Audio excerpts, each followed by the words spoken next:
आता weather conditions फार पद्धतीने सुधारलेले आहेत.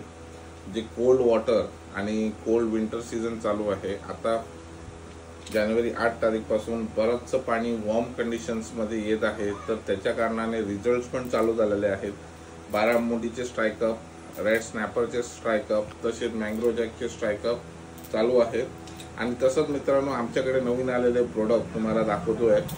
हँडकास्टर विथ रिलिंग माझ्याजवळ अवेलेबल आहे. फक्त 350 रुपयाला आपल्याजवळ, आणि चांगल्या क्वालिटीचं आहे. असं नाही की low quality. It's a very good rough and tough quality. त्याचबरोबर फ्लायर पण माझ्याजवळ अवेलेबल आहेत. फक्त 150 रुपीजला आहे. जर तुम्हाला पाहिजे असेल तर तुम्ही कॉन्टॅक्ट करा, टार्गेट ओकला भेट करा. त्याचबरोबर मित्रांनो, आपल्याजवळ हँडमेड शेणी पण अवेलेबल आहे. हातात बांधलेली 6 फुटी, 7 फुटी, 8 फुटी आपल्याजवळ अवेलेबल आहेत. तर मित्रांनो, वाट कोणाची बघताय? चला तर या टार्गेट ओकला भेट करा. भेटूया आपण लवकरच.